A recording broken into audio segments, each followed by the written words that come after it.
నొప్పి మాయం సర్జరీ దూరం ఆపరేషన్ లేకుండా మోకాళ్ల నొప్పులకు ఆధునిక చికిత్స ప్రాణ పెయిన్ క్లినిక్. సెల్ఫ్ నామినేషన్ చేసుకోవడానికి రీజన్? బ్రో సెల్ఫ్ నామినేషన్ ఎందుకు చేసుకున్నా అంటే వాచ్ టాస్క్లో వాడు నాకు వాచ్ గిఫ్ట్ ఇచ్చినప్పుడు డాడీది నేను ఆయనను చాలా ఎక్కువ మిస్ అయినా.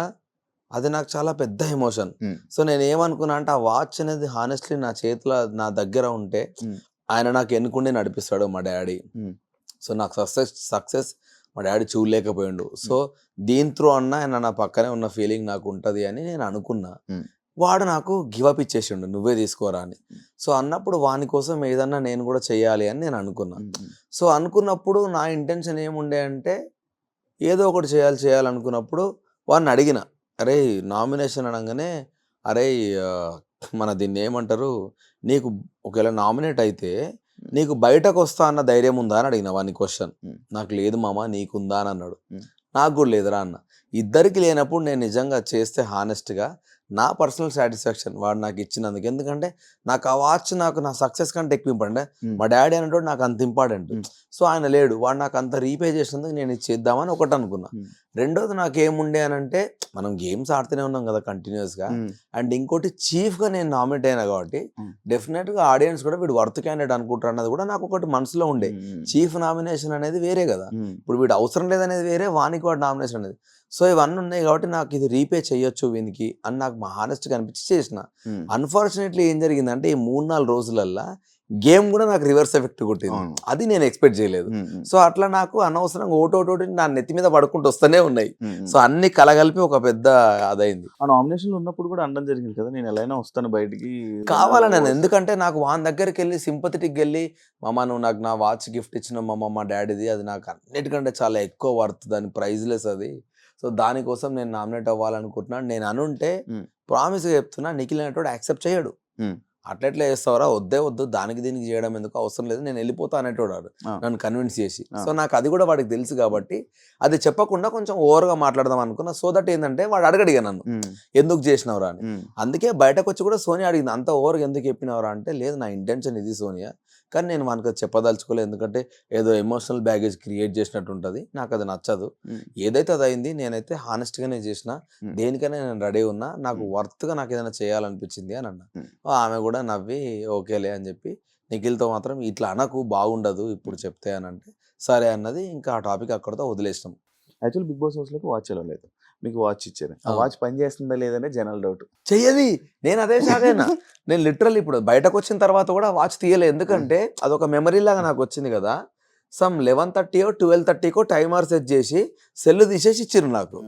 సో నేను దాన్ని ఇంకా లైఫ్లో దాంట్లో సెల్ వేయొద్దు అని అనుకో, ఎందుకంటే హౌస్లోకి ఒక మెమరీ లాగా వచ్చింది కదా, ఇది లైఫ్ టైం నాకు ఇట్లే ఉండాలని దాంట్లో ఇప్పటికి కూడా సెల్ వేయలే, నేను దాన్ని అట్లే వదిలేసిన. వాచ్ ఎలవలేదు టైం. నేను బయటకు వెళ్ళిన తర్వాత ఎవరో క్వశ్చన్ చేసిరంట కదా బిగ్ బాస్ హౌస్ లో, వీడు వాచ్ పెట్టుకొని తిరుగుతుండని. సో నాకు నెక్స్ట్ నోటిఫికేషన్ వచ్చింది, బ్రో అబ్బాయి నీకు ఇచ్చింది గిఫ్ట్ గా పెట్టుకోవడానికి, వాచ్ పెట్టుకొని తిరగడానికి కాదు అని వచ్చింది. అబ్బా అనుకొని మళ్ళీ తీసుకెళ్ళి అది నా బెడ్ పక్కన పెట్టుకొని అట్లే వదిలేసినాయి కదా. వెంటనే జస్ట్ ఈ సాటర్డే రోజు అది ఇవి ఉంటాయి కదా బ్రో, వీకెండ్ ఎపిసోడ్స్, అవి అయిపోగానే నెక్స్ట్ డేనే నాకు నోటిఫికేషన్ వచ్చింది. వాచ్ తీసి అక్కడ పెట్టేసి ఇంకా దాన్ని మళ్ళీ వాడలే. క్లాన్ మెంబర్ గా ఉన్నప్పుడు మీరు చాలా బాగున్నారు. అవును. కానీ చీఫ్ అయ్యాక లైక్ ఎలా అంటే ఓవర్ రూలింగ్ అని కానీ అందరికి చెప్పడం, మీరేం చేయకుండా అందరికి చెప్పడం, అలాంటివి జరగడం వల్ల ఒక ఎఫెక్ట్ అయ్యింది. అయితే అది నేనే బ్లేమ్ తీసుకుంటా. ఎందుకు తెలుసా, కంటెస్టెంట్గా ఉన్నప్పుడు నేను అన్ని టాస్క్లలో ఉరికినా. నేను చీఫ్ ఉన్నప్పుడు కూడా నేను ఉరికినా అనుకో, ఈ నా కొడుకు మొత్తం వీడే ఆడుతుండ అన్న ఫీలింగ్ వస్తుంది. అప్పటికే చాలా సార్లు కొందరు అన్నారు అన్ని ఫిజికల్ టాస్క్లలో వీడు ఆడుతుండు అని. నేనేమనుకున్నా, చీఫ్ అనేది రెస్పాన్సిబిలిటీగా తీసుకొని మనం బ్యాక్ ఉండి వాళ్ళని నడిపిద్దాము, అది కూడా ఒక గేమే కదా అని నేను అనుకున్నా.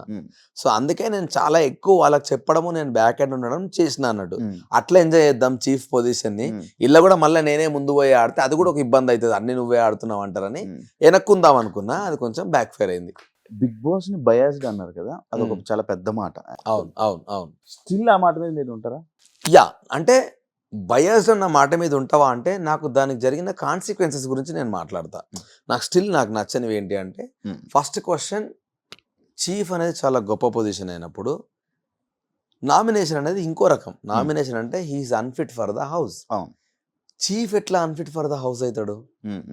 నా పాయింట్ ఏంటంటే అట్లీస్ట్ చీఫ్లో ఒక్కడికే లైఫ్ లైన్ ఇస్తా, Hmm. ఇంకొకడు నామినేషన్లో నిల్చోవాలరా అంటే అప్పుడు హౌస్ మేట్స్ అందరు నాకేస్తే తీసుకుంటాను నేను, యాక్సెప్టెడ్. Hmm. కానీ చీఫే గొప్ప పొజిషన్ అన్న మీరే Hmm. Chief unfit for the house అని చీఫ్తో ఎట్లా చెప్పిస్తారు? Hmm. సో నాకు అది నచ్చలేదు. రెండోది, గేమ్ రూల్స్ కొన్నిసార్లు మనం ఫ్లిప్ అవుతున్నప్పుడు big boss has all the rights to ఇది రాంగ్, ఇది కరెక్ట్ వెళ్తుందని చెప్పే రైట్స్ ఆయనకు ఉన్నప్పుడు నేను ఇంక ఆయననే క్వశ్చన్ చేయాలి. Hmm. అది ఫుడ్ గురించి టాస్క్ జరుగుతున్నప్పుడు. సో అయినా అంత మొత్తుకున్నా కూడా నాకు ఆన్సర్స్ రాకపోగా Hmm. ఒకటే పాయింట్, నేను ఫౌల్ గేమ్ ఆడినా అని చెప్తున్నారు. Hmm. యాక్చువల్గా ఫౌల్ అన్న పదమే లేదు బ్రో దాంట్లో. Hmm. సింపుల్గా ఏంటంటే నువ్వు లైన్ దాటితే Hmm. లోపలికి తీసుకెళ్లి సంచాలక్ ఆడిపియాలి అన్నారు అంతే. Hmm. అది ఫౌలా నాట్ ఫౌల్ అనేది సంచాలక్ ముందే డిసైడ్ చేస్తే ఓకే. Hmm. Hmm. గేమ్ ఆడుతున్నప్పుడు మధ్యలో చెప్పకూడదు. Hmm. అన్ని సంచాలకులు అట్లే అవుతున్నాయి. Hmm. నువ్వు మధ్యలో రూల్ మారుస్తా అంటే పాస్ పెట్టి ఇప్పటి నుంచి ఈ రూల్స్ అప్లికబుల్ అవుతాయి, ఆడతాడండి లేకపోతే అవుట్ అని చెప్పారు సంచాలకులు అందరూ. Hmm. మధ్యలో చెప్పకూడదు. సో దాన్ని ఒక్కరిని పాయింట్అవుట్ చేసినప్పుడు, నేను బయటకు వెళ్ళినప్పుడు ఫౌల్ గేమ్ అయినప్పుడు బయటకున్న నా బెలూన్స్ కొడితే కూడా నిఖిల్ది కూడా ఫౌల్ గేమే కదా అన్నది నా పాయింట్. Hmm. ఇన్ని జరుగుతున్నా వన్ సైడ్ ఎందుకు తీసుకుంటున్నారు మీరు? మేము ఇంత ఫైట్ చేస్తున్నాం ఫుడ్ గురించి, Hmm. సో ఎందుకు నాకు సపోర్ట్ దొరకట్లేదు అన్నది ఇంకోటి ఫీల్ అయినా. అలాగే అక్కడ ఏంటంటే హౌస్లో ఇది జరిగినప్పుడు, ఇదంతా జరుగుతుంటే ఒక సంచాలకుని పెట్టినప్పుడు ఆయన డిసిషన్ని జనాలు చూసి జనాలు యాక్చువల్లీ క్వశ్చన్ చేస్తారు. అయితే ఏం తెలుసా, సోనియా సంచాలక్ కానప్పుడు Hmm. ఏ సంచాలక్ డెసిషన్ కూడా యాక్సెప్ట్ చేయలే ఆమె. Hmm. ఆమె అస్సలే ఎవ్వరికి లేదు. Hmm. నేను కూడా ఆమెకి వినొద్దని ఫిక్స్ అయిపోయినా. Hmm. ఇప్పుడు నువ్వు చేసేది నేను చేస్తే నీకు తెలుస్తుంది ఆ పెయిన్ అన్న Ah, ఉంటే ah. ఇంటెన్షన్లా నువ్వు ఎంత నేను నీ మాట అయినా అని ఫిక్స్ అయిపోయినా. Ah. బేసికల్ అదొకటి నా స్ట్రాటజీలా ఫిక్స్ అయింది. ఎందుకంటే నువ్వు ఏం చెప్పినా నేను, ఎందుకంటే నువ్వు నేను సంచాలకైనప్పుడు నాతో ఫుల్ వాదించినావు. సో నేను కూడా అయినా ఏమన్నా కానీ నేను అయినా, Hmm. నువ్వు ముందు చెప్పినావు నాకు రూల్ అని నేను ఫైట్ బ్యాక్ చేసిన, Hmm. కావాలనే చేసిన నేను. సో అదంతా చేసిన.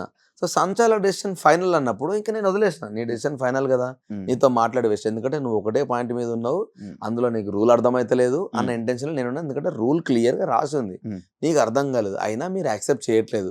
నేను మీతో మాట్లాడాను, నేను బిగ్ బాస్తో మాట్లాడుకుంటాను. ఎందుకంటే నా తిండి, నాతో పాటు ఇంకో 5 మంది డిపెండ్ అయి ఉన్నారు ఫుడ్. Hmm. అంతకుముందే నిఖిల్ వాళ్ళని చూసినా కదా నాకు భయమైంది. Hmm. ఉత్త జావా ఇస్తే సచ్చినమే ఇంకా అందరం వారం అంతా, నాకు అది భయమైంది.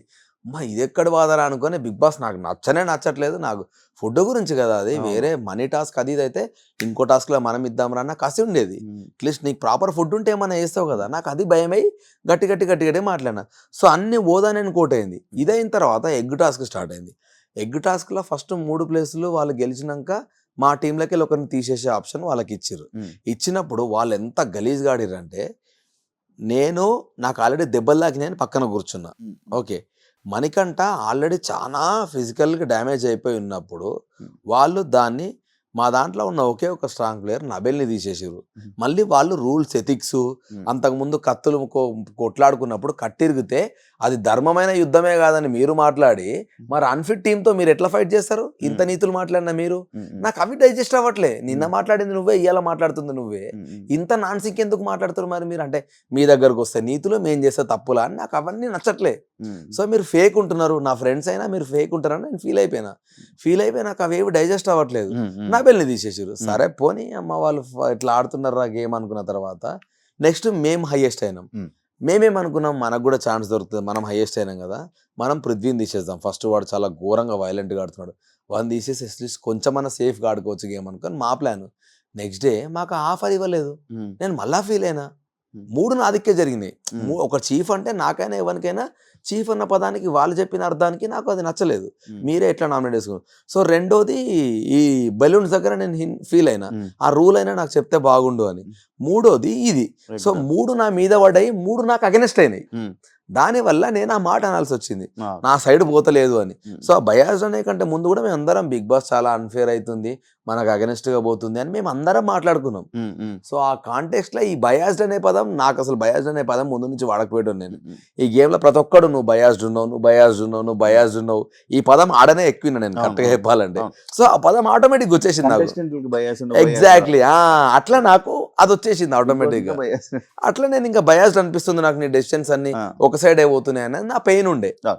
సో అది రాంగ్ పోర్ట్రే అయింది. ఇప్పుడు మీరు అన్న మాటల వల్ల మీరు బయటకు వచ్చానని అనుకుంటున్నారా, లేకపోతే జనాలు వేసిన ఓట్ల వల్ల బయటకు వచ్చానని అనుకున్నారా? నిజంగా హానెస్ట్గా అది మాత్రం నాకు రీజన్ తెలుస్తలేదు బ్రో. ఎందుకంటే ఒక రకంగా ఏమనిపిస్తుంది అంటే, జనాలు మేబీ ఈ 2-3 డేస్ నేను సరిగా ఆడకపోవడం వల్ల నన్ను పంపించారేమో అని ఒకసారి అనిపిస్తుంది. Mm.